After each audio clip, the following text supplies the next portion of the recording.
Greater Bengaluru ಪಾಲಿಕೆಗಳ ಚುನಾವಣೆಗೆ ಸರ್ಕಾರದ ಸಿದ್ಧತೆ ಯಾವುದೇ ಕ್ಷಣದಲ್ಲಿ ಅಧಿಸೂಚನೆ ಹೊರಬಿದ್ರೂ ಚುನಾವಣೆಗೆ ರೆಡಿ. ಜಿಬಿಎ ಚುನಾವಣೆ ಜವಾಬ್ದಾರಿಯನ್ನ ಕೈಗೆತ್ತಿಕೊಂಡಂತ ಡಿಸಿಎಂ ಡಿಕೆಶಿ ಬೆಂಗಳೂರು ಸಚಿವರು ಶಾಸಕರ ಜೊತೆ ಸಿದ್ಧತೆಯನ್ನ ಮಾಡಿಕೊಂಡಿರುವಂತದ್ದು. ಆಲ್ರೆಡಿ ಮೀಟಿಂಗ್ ಅನ್ನು ಕೂಡ ಮಾಡಿದ್ದಾರೆ. ಎಲ್ಲ ಸಿದ್ಧತೆಗಳನ್ನು ಕೂಡ ಆರಂಭಿಸಿದಂತಹ ಡಿಕೆಶಿ ಚುನಾವಣೆಯ ಜವಾಬ್ದಾರಿ ಸಹೋದರನಿಗೆ ವಹಿಸಿದಂತಹ ಕೆಪಿಸಿಸಿ ಅಧ್ಯಕ್ಷ ಮತಪಟ್ಟಿ ಪರಿಷ್ಕರಣೆ ಗೊಂದಲ ಬಗ್ಗೆ ಡಿಕೆಶಿಗೆ ಕಾರ್ಯಕರ್ತರು ಮನವಿಯನ್ನು ಕೂಡ ಮಾಡಿಕೊಂಡಿದ್ದಾರೆ. ಹಾಗಾಗಿ ನಿನ್ನೆ ರಾಜ್ಯ ಚುನಾವಣಾ ಆಯುಕ್ತರ ಕಚೇರಿಗೆ ಡಿಕೆಶಿ ಭೇಟಿಯನ್ನು ಕೂಡ ನೀಡಿದ್ರು. ಎಸ್ಐಆರ್ ಲೋಪದೋಷಗಳ ಬಗ್ಗೆ ಮನವಿಯನ್ನ ಕೊಟ್ಟಿರುವಂತಹ ನಾಯಕರು ಕರ್ತವ್ಯ ಲೋಪ ಎಸಗಿದವರನ್ನ ಸಸ್ಪೆಂಡ್ ಮಾಡುವಂತೆ ದೂರು ಕೂಡ ಕೊಡಲಾಗಿರುವಂಥದ್ದು. ಈ ಮೂಲಕ ಅಧಿಕೃತವಾಗಿ ಚುನಾವಣಾ ಅಖಾಡಕ್ಕೆ ಇಳಿದಿದ್ದಾರೆ ಕೈ ನಾಯಕರು. ಒಟ್ಟಾರೆಯಾಗಿ ಎಲ್ಲ ಸಿದ್ಧತೆಗಳನ್ನು ಕೂಡ ಮಾಡಿಕೊಂಡಿರುವಂಥದ್ದು. ಜವಾಬ್ದಾರಿಯನ್ನ ಕೈಗೆತ್ತಿಕೊಂಡಿದ್ದಾರೆ ಡಿಸಿಎಂ ಅವರು. ಸಚಿವರು ಶಾಸಕರ ಜೊತೆ ಆಲ್ರೆಡಿ ಸಾಕಷ್ಟು ಒಂದು ಮೀಟಿಂಗ್ ಕೂಡ ಆಗಿರುವಂಥದ್ದು. ನಿನ್ನೆ ರಾಜ್ಯ ಚುನಾವಣಾ ಆಯುಕ್ತರ ಕಚೇರಿಗೆ ಡಿಕೆಶಿ ಭೇಟಿಯನ್ನು ಕೂಡ ನೀಡಿದ್ರು. ಎಸ್ಐಆರ್ ಲೋಪದೋಷಗಳ ಬಗ್ಗೆ ಮನವಿಯನ್ನ ಕೊಟ್ಟಿರುವಂತಹ ನಾಯಕರು. ಹಾಗಾಗಿ ಯಾರ್ಯಾರು ಕರ್ತವ್ಯ ಲೋಪವನ್ನ ಎಸಗಿದ್ದಾರೆ ಅವರಿಗೆ ಸಸ್ಪೆಂಡ್ ಮಾಡುವಂತೆ ಸೂಚನೆಯನ್ನು ಸಹ ಕೊಡಲಾಗಿರುವಂಥದ್ದು. ಚುನಾವಣೆ ಜವಾಬ್ದಾರಿ ಸಹೋದರನಿಗೆ ವಹಿಸಿದಂತಹ ಕೆಪಿಸಿಸಿ ಅಧ್ಯಕ್ಷ ಆಲ್ರೆಡಿ ಎಲ್ಲ ಸಿದ್ಧತೆಗಳನ್ನು ಕೂಡ ಮಾಡಿಕೊಂಡಿರುವಂಥದ್ದು. ಈಗ ಜಿಬಿಎ ಚುನಾವಣೆಯ ಜವಾಬ್ದಾರಿಯನ್ನ ಕೈಗೆತ್ತಿಕೊಂಡಿದ್ದಾರೆ ಡಿಸಿಎಂ ಡಿಕೆಶಿ ಅವರು. ಎಲ್ಲ ಸಚಿವರ ಜೊತೆಗೂ ಕೂಡ ಮಾತನಾಡಿದ್ದಾರೆ. ಯಾವುದೇ ಕ್ಷಣದಲ್ಲೂ ಕೂಡ ಅಧಿಸೂಚನೆ ಹೊರಬಿದ್ರೂ ಕೂಡ ಚುನಾವಣೆಗೆ ರೆಡಿ ಅನ್ನುವಂತಹ ಮಾತನ್ನು ಕೂಡ ಹೇಳ್ತಾ ಇದ್ದಾರೆ. ಏನು ಬೇಕು ಎಲ್ಲವನ್ನು ಕೂಡ ಸಿದ್ಧತೆಯನ್ನ ಮಾಡಿಕೊಂಡಿರುವಂತದ್ದು. ಇದ್ರ ಬಗ್ಗೆ ಹೆಚ್ಚಿನ ಮಾಹಿತಿ ಕೊಡ್ತಾರೆ ನಮ್ಮ ಪ್ರತಿನಿಧಿ ಶಿವಕುಮಾರ್ ಜೋಹಳಿ. ಶಿವಕುಮಾರ್, ನೋಡೀಗ ಗ್ರೇಟರ್ ಬೆಂಗಳೂರು ಪಾಲಿಕೆಗಳ ಚುನಾವಣೆಗೆ ಸರ್ಕಾರ ಸಿದ್ಧತೆಯನ್ನ ಮಾಡಿಕೊಂಡಿರುವಂತದ್ದು. ಯಾವುದೇ ಕ್ಷಣದಲ್ಲೂ ಕೂಡ ಅಧಿಸೂಚನೆ ಹೊರಬಿದ್ರೂ ಕೂಡ ಚುನಾವಣೆಗೆ ರೆಡಿ ಅನ್ನುವಂತಹ ಮಾಹಿತಿ ಕೂಡ ಹೊರಬರ್ತಾ ಇರುವಂತದ್ದು. ಏನು ಡೀಟೇಲ್ಸ್ ಇದೆ ಇದ್ರ ಬಗ್ಗೆ ಅಂತ?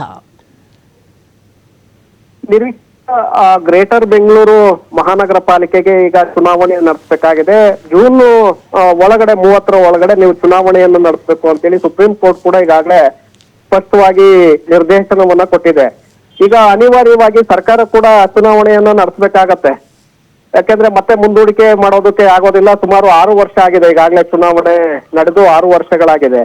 ಬೆಂಗಳೂರು ಅಭಿವೃದ್ಧಿ ಕೂಡ ಆಗ್ತಾ ಇಲ್ಲ. ಯಾಕಂದ್ರೆ ಪಾಲಿಕೆಗಳಿಗೆ ಮೇಯರ್ಗಳು ಹಾಗೆ ಸದಸ್ಯರು ಇದ್ದಿದ್ರೆ ಆ ವಾರ್ಡ್ಗೆ ಸಂಬಂಧಪಟ್ಟಂತ ಸಮಸ್ಯೆಗಳನ್ನ ಸರಿಪಡಿಸೋದಕ್ಕೆ ಸಾಧ್ಯ ಆಗ್ತಾ ಇತ್ತು. ಈಗ 6 ವರ್ಷಗಳಿಂದ ಸಮಸ್ಯೆಗಳ ಸರಮಾಲೆಗಳೇ ಜಾಸ್ತಿ ಆಗ್ತಾ ಇದೆ. ಹಾಗಾಗಿ ಈಗ ಸರ್ಕಾರ ಕೂಡ ಅನಿವಾರ್ಯವಾಗಿ ಚುನಾವಣೆಯನ್ನು ನಡೆಸಬೇಕಾದಂತ ಪರಿಸ್ಥಿತಿಗೆ ಬಂದಿದೆ. ಕಾಂಗ್ರೆಸ್ ಕೂಡ ಈಗಾಗಲೇ ಸಾಕಷ್ಟು ಸಿದ್ಧತೆಯನ್ನ ಮಾಡ್ಕೊಂಡಿದೆ. ಕಳೆದ 4-5 ತಿಂಗಳಿಂದಲೂ ಕೂಡ ಗ್ರೇಟರ್ ಬೆಂಗಳೂರು ಪಾಲಿಕೆಗೆ ಸಂಬಂಧಪಟ್ಟಂತೆ ಡಿ.ಕೆ. ಶಿವಕುಮಾರ್ ಅವರು ನಿರಂತರವಾಗಿ ಸಭೆಗಳನ್ನ ಮಾಡಿದ್ದಾರೆ. ಮುಖಂಡರುಗಳ ಸಭೆಗಳು ಮಾಡಿದ್ದಾರೆ. ಬೆಂಗಳೂರು ಶಾಸಕರ ಹಾಗೆ ಮಾಜಿ ಮೇಯರ್ಗಳ ಸಭೆಯನ್ನು ಕೂಡ ನಡೆಸಿದ್ರು. ಪಾಲಿಕೆ ಚುನಾವಣೆಯಲ್ಲಿ ಪಕ್ಷವನ್ನ ಮತ್ತೆ ಸಂಘಟನೆ ಮಾಡಬೇಕು, 5 ಪಾಲಿಕೆಗಳಲ್ಲೂ ಕೂಡ ನಾವು ಹೆಚ್ಚಿನ ಸೀಟುಗಳನ್ನ ಗೆಲ್ಲಬೇಕು ಅನ್ನುವಂತ ನಿಟ್ಟಿನಲ್ಲಿ ಈಗಾಗಲೇ ಉಸ್ತುವಾರಿಗಳನ್ನ ನೇಮಕ ಮಾಡಲಾಗಿದೆ. ವೀಕ್ಷಕರನ್ನು ಕೂಡ ನೇಮಕ ಮಾಡಲಾಗಿದೆ. ಅಭ್ಯರ್ಥಿಗಳ ಆಯ್ಕೆಗೆ ಸಂಬಂಧಪಟ್ಟಂತೆ ಈಗಾಗಲೇ ಒಂದು ಹೆಜ್ಜೆ ಕಾಂಗ್ರೆಸ್ ನಾಯಕರು ಮುಂದಕ್ಕೆ ಹೋಗಿದ್ದಾರೆ. ಅಧಿಸೂಚನೆ ಯಾವಾಗ ಬೇಕಾದ್ರೂ ಹೊರಗೆ ಬೀಳಬಹುದು.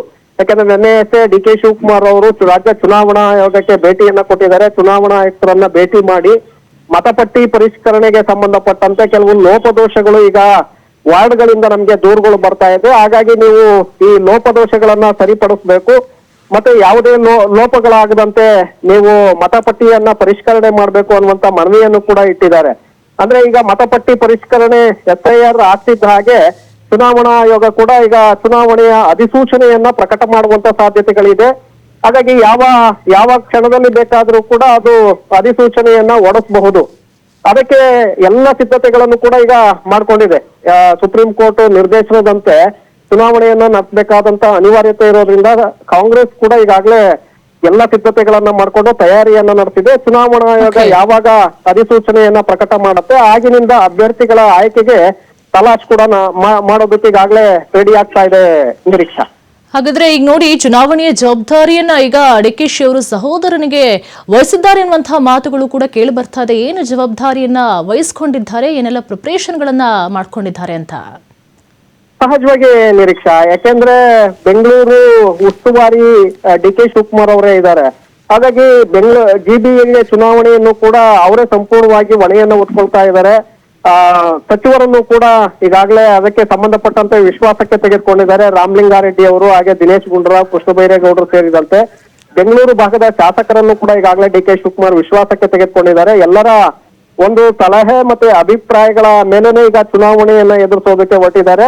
ಸಹೋದರನಿಗೆ ಹೆಚ್ಚಿನ ಒಂದು ಜವಾಬ್ದಾರಿಯನ್ನು ಕೂಡ ಈಗ ಕೊಡ್ತಾ ಇದ್ದಾರೆ. ಅಂದ್ರೆ ಚುನಾವಣೆಯನ್ನ ತಂತ್ರಗಾರಿಕೆಯನ್ನ ಮಾಡೋದಿರ್ಬೋದು, ಮತ್ತೆ ಚುನಾವಣೆಯಲ್ಲಿ ಯಾವ ರೀತಿಯಾಗಿ ನಾವು ರೂಪುರೇಷೆಗಳನ್ನ ಸಿದ್ಧಪಡಿಸ್ಕೊಳ್ಬೇಕು, ಇದೆಲ್ಲದರ ಬಗ್ಗೆ ಈಗ ಡಿ ಕೆ ಸುರೇಶ್ ಅವರು ಇದರ ಒಂದು ಇನ್ಚಾರ್ಜ್ ಅನ್ನ ವಹಿಸ್ಕೊಳ್ತಾರೆ ಅನ್ನುವಂತ ಮಾಹಿತಿಗಳು ಸಿಗ್ತಾ ಇದೆ. ಹಾಗಾಗಿ ಸಹೋದರನಿಗೂ ಕೂಡ ಹೆಚ್ಚಿನ ಜವಾಬ್ದಾರಿಯನ್ನ ಕೊಡುವ ಮೂಲಕ ಈ ಬಾರಿ ಬೆಂಗಳೂರು 5 ಪಾಲಿಕೆಗಳಲ್ಲೂ ಕೂಡ ನಾವು ಗೆಲ್ಲಬೇಕು ಅನ್ನುವಂತ ನಿಟ್ಟಿನಲ್ಲಿ ಅವರು ಸಿದ್ಧತೆಗಳನ್ನ ನಡೆಸ್ತಾ ಇದ್ದಾರೆ.